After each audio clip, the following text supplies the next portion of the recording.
Hi everyone, this is Scott Swanay of Fantasy Baseball Sherpa, here with a preview of the Cincinnati Reds pitching staff for 2012.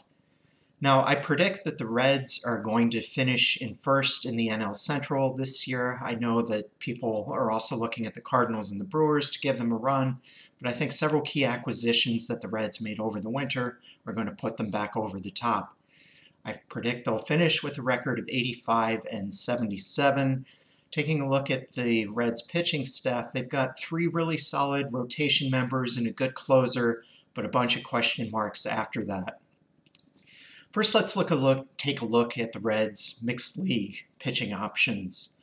Starting off with starting pitcher Matt Latos. The Reds paid a really steep price to acquire him from the Padres, but I think this is really going to be the deal that ends up putting the Reds over the top. Now, Latos will pitch about 195 innings. He'll win 13 games. His ERA, 3.55. I'm forecasting a whip of 115, and he'll strike out 8.5 guys per 9 innings. Now, he may not get any holiday cards from the San Diego Padres GM or their ownership this year, but he can and will lead the Reds to their second division title in 3 years. Now, the second pitcher I really like a lot on their staff is someone that most people overlook, and that's Mike Leake.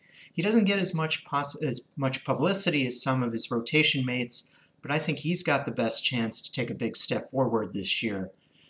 I forecast for him 210 innings pitched, 12 wins, a 3.90 ERA, a 1.15 whip, and 7.5 strikeouts per 9 innings. Next we have Johnny Cueto. He's really effective, but he hasn't lived up to all the hype yet that accompanied him in his rookie season. I project 185 innings for him this season, 13 wins, a 3.35 ERA, 120 to 125 whip, and he'll strike out 6.5 guys per 9 innings.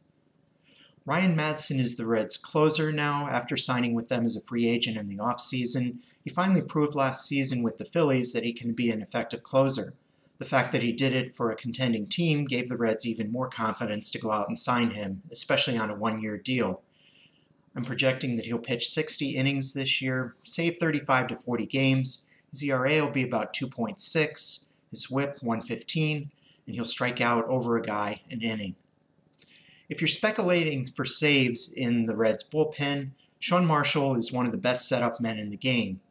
He'll pitch 75 innings with an ERA of 2.8. His whip will be in the 115 to 120 range, and he'll strike out almost 9.5 guys per 9 innings.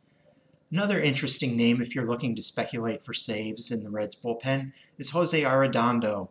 He had a great debut a few years back with the Angels, but since then he's had arm troubles that have really hindered his career. I'm forecasting this year that he'll pitch 60 innings with a 3.75 ERA. His whip will be about 140, and he'll strike out 8 to 8.5 guys per 9 innings. Moving on to NL-only options, we have starting pitcher Homer Bailey. He's the fantasy baseball equivalent of Charlie Brown kicking the football out of Lucy Van Pelt's hold. He always seems to have this great promise, and almost everybody who's played fantasy in the last 5 years has had Bailey on at least one of their teams, and he just hasn't blossomed yet. I don't think this will be the year that he does it. It may be that he just never develops into more than a middle-of-the-rotation guy and never becomes the staff ace that many people had predicted for him.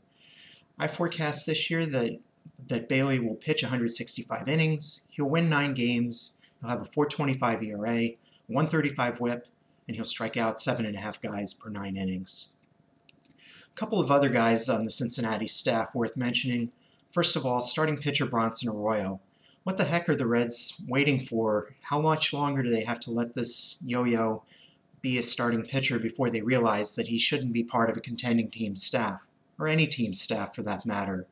But the Reds keep trotting him out there every 5th day, and that's why the division will be closer than it needs to be. Leave him off of your fantasy team. Aroldis Chapman is... You don't know whether the Reds are going to use him as a starter or reliever from one year to the next, but this year in 2012 it looks like the Reds are determined to make him a starter. That means he'll probably begin the season in the minor leagues, look for him to get called up eventually during the season, possibly as a replacement for Bronson Arroyo. The Reds are determined to make this $40 million experiment work, and with Dusty Baker's track record for burning out pitchers, it's just not a good situation for him. I would tend to, I would stay away from Chapman as well as Arroyo if you want to be competitive in your fantasy league this year. Visit Fantasy Baseball Sherpa for up-to-date projections and player rankings for over 750 players. They're updated throughout spring training all the way right up to opening day. If you want to follow us on Twitter, you can do that. Our Twitter handle is @fantasy_Sherpa. I'm Scott Swanay for Fantasy Baseball Sherpa. See you next time.